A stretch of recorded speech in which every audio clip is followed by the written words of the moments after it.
Yo, yo, my people, family. Hey, we gotta talk about this.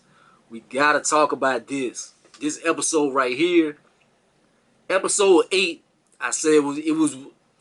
I guess it was an important episode, but it was one of the most boring episodes. I'll keep it 100. It was probably the worst episode of the Shy. Episode 9, though. This one right here is packed with a whole lot. Everything it lacked last week, they came with it this week. In the end of the episode, we gonna get to that. We gonna get to that, man. But let's start talking about this. Keisha's still dealing with her stuff, man, and she having nightmares, and she keeps seeing homeboy. She trying to use her she been going to therapy and stuff. I'm assuming since the last episode, that's how the episode ends.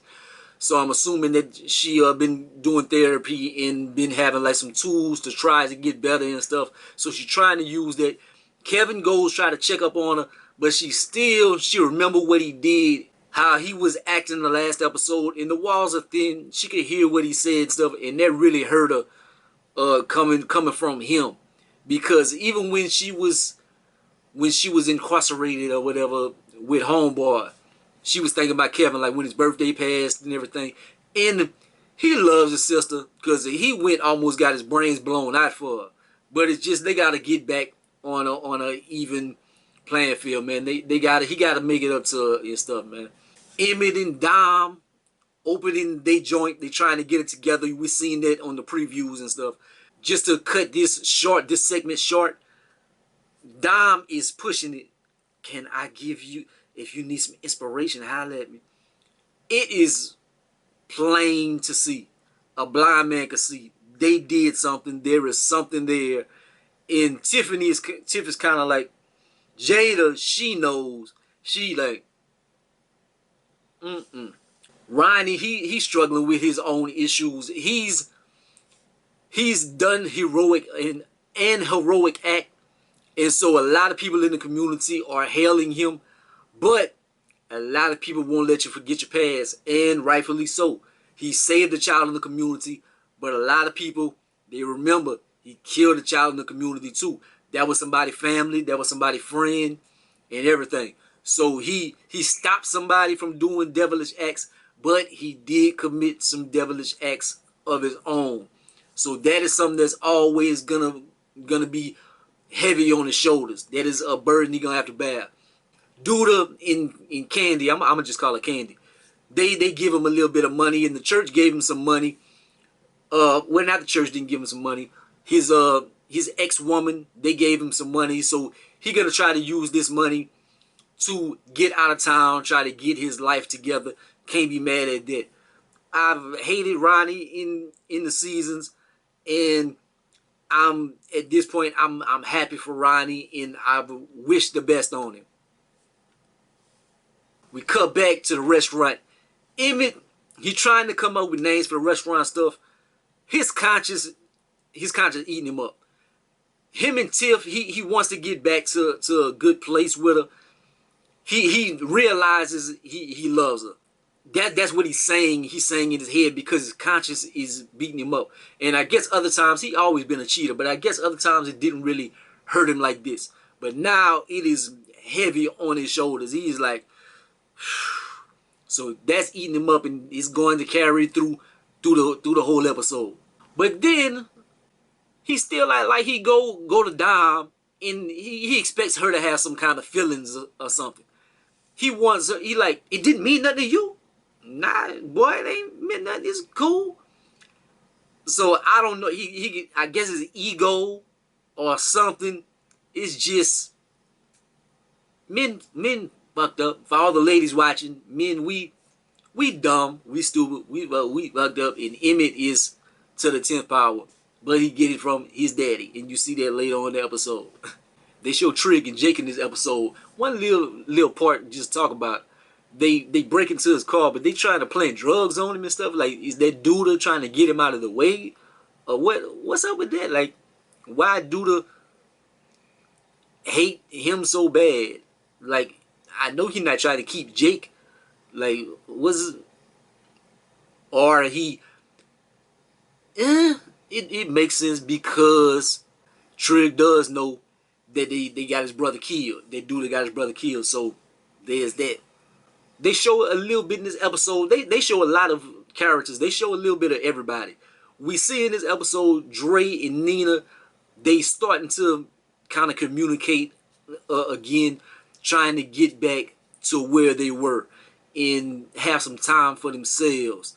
So that is beautiful. I'm gonna just cover the whole little spectrum on here, and then even later on, they talk.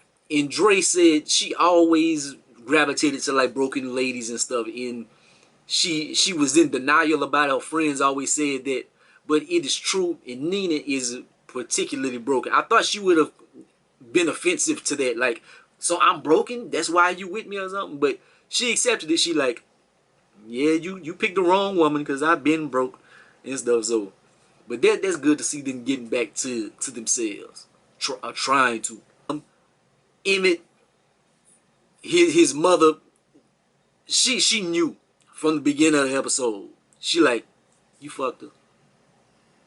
I know you, boy. He in denial and stuff, but she knows. She been there, done that. She knows her child. She knows the lineage he comes from.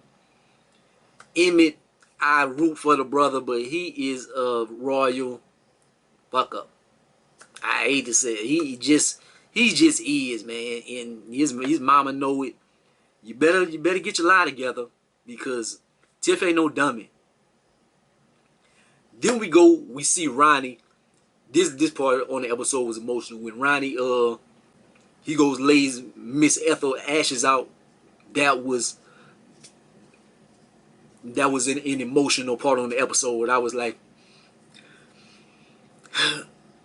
in Ronnie, it was emotional on this episode because we seen the relationship that they had all throughout the series and stuff, and just ain't nobody love me like you did, Grandma.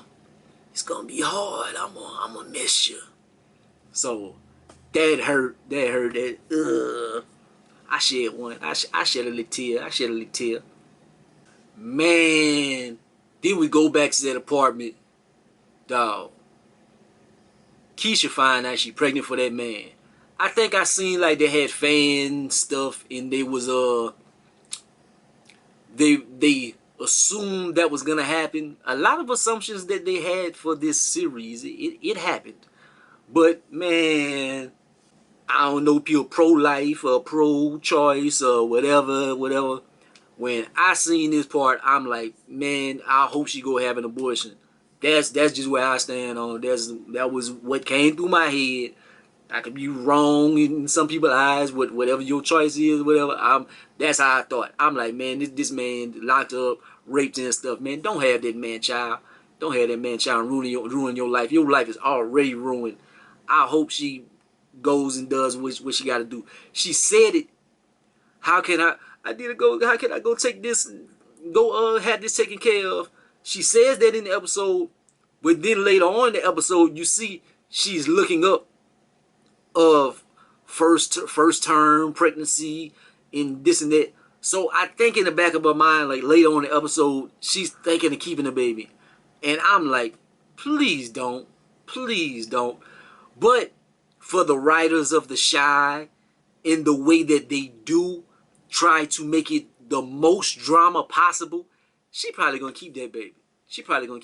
When you seen somebody have an abortion on a TV show, she gonna keep that baby. And Jake goes on a mission for Trig.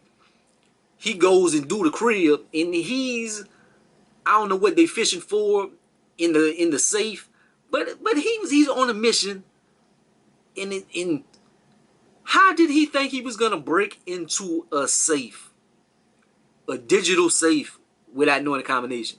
But Candy gives him the combination, and why does she do that?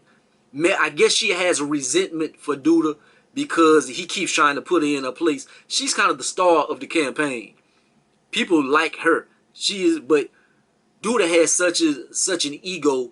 He wants to be the star, and so I think she like, okay, okay, nigga, Jake, here the combination, and y'all do what y'all gonna do with the information. So that's funny. I don't know what they found in the safe, but it seemed like it's gonna be key, something key for season for the end of the season. I like to see Ronnie in a positive light, and he's spending time with his old flame, and they reminiscing on the old moments and stuff. There's something I like to see, because we seen Ronnie through his ups and downs and everything, and just to see him in some happy moments, and that's something I very much enjoy on this episode. Emmett is taking Brandon's place as as Kevin's mentor, and it's cool, but then it's kind of like, how he gonna mentor somebody, because he real messed up. But Brandon also had his demons and stuff. He had a lot of drama in his life, not as much as Emmett though.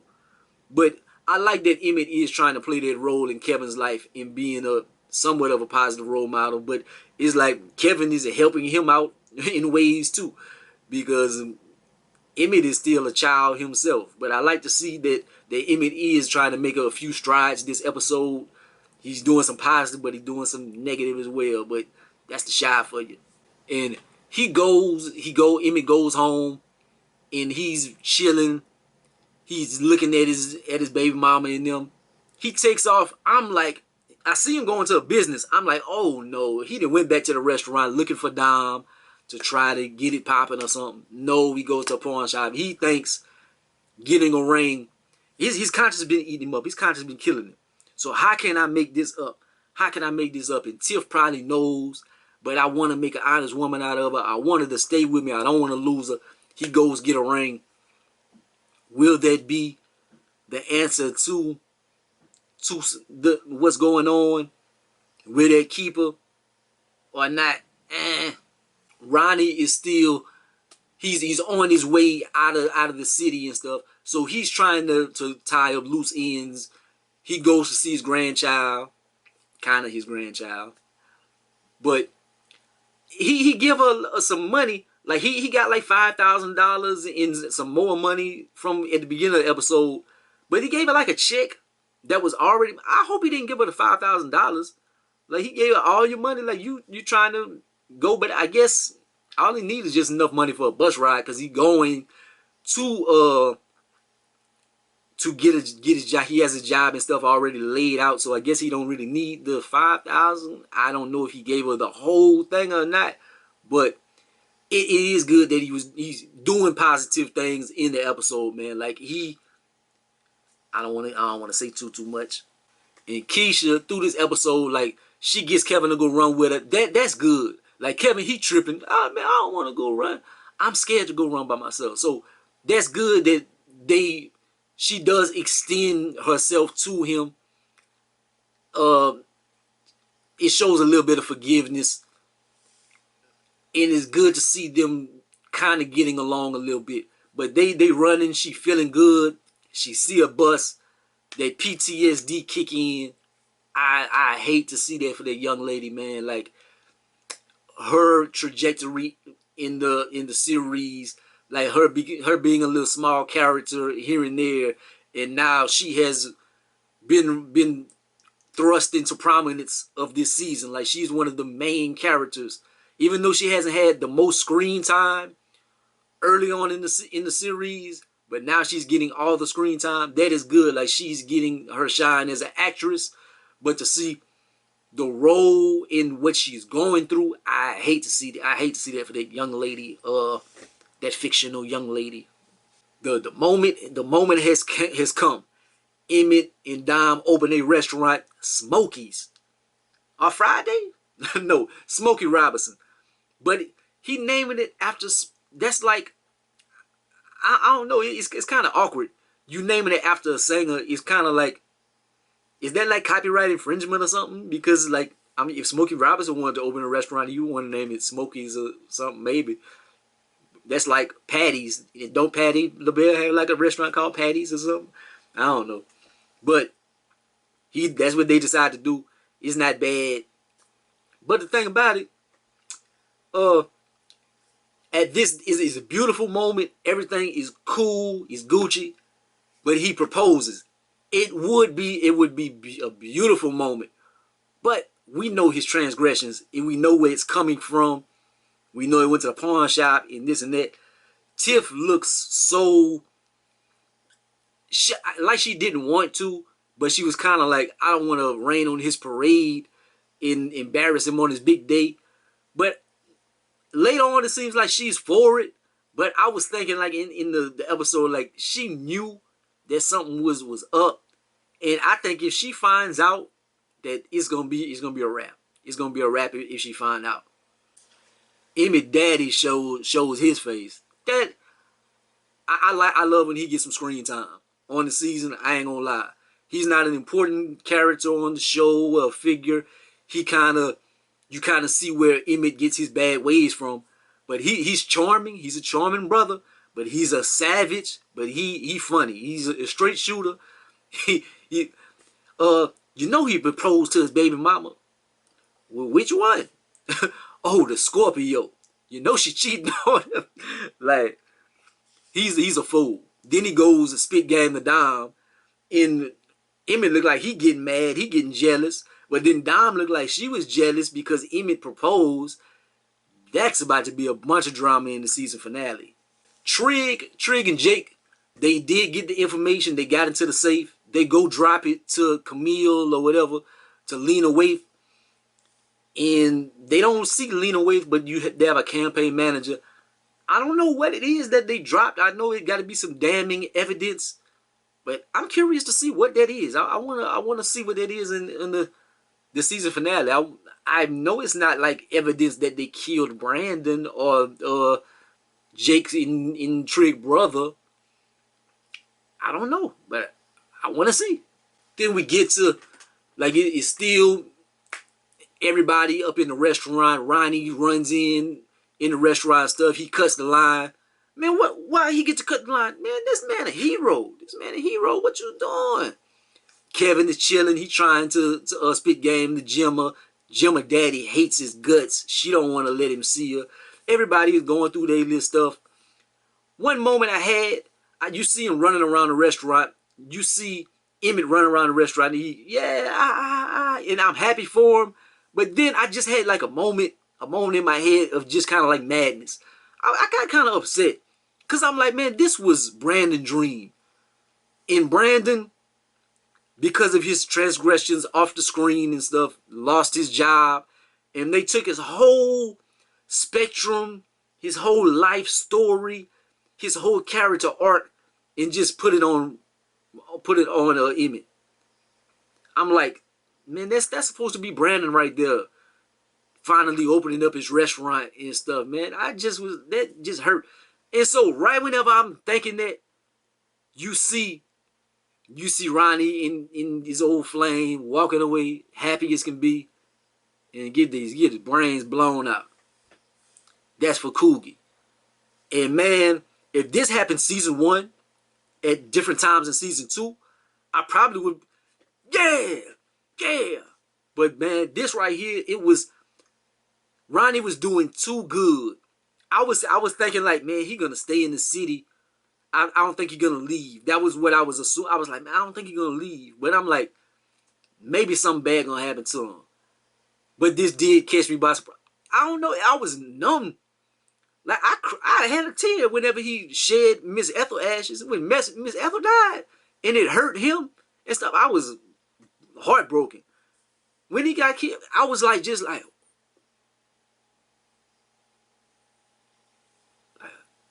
like damn. It just was numb.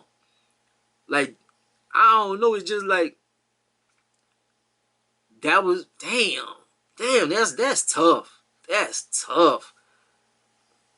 Ooh, I really don't know what to say on that. Oh, that is, man, we done lost a lot of characters on the Shy this season, man. Oh, I don't want to make this too long, man. I don't want my camera to die or something, but god damn. That hurt. That hurt. Man, we lost Brandon, Coogie, Miss Ethel, what you calling them brother? God damn. The molester, he got killed, but ain't nobody care about that. God. Ugh. I'm numb. This man without Ronnie, man, no Brandon, no Ronnie, no Miss Ethel. Man, what they gonna do? Homegirl gonna have that damn baby. She gonna have that damn baby. That's gonna be what they gonna focus the story on or something. I don't know. I hope she have an abortion, man. I hope she don't keep that baby. But man, this like, comment, subscribe. Gonna be the greatest and the most hated, man. The end of this episode was just, oh, that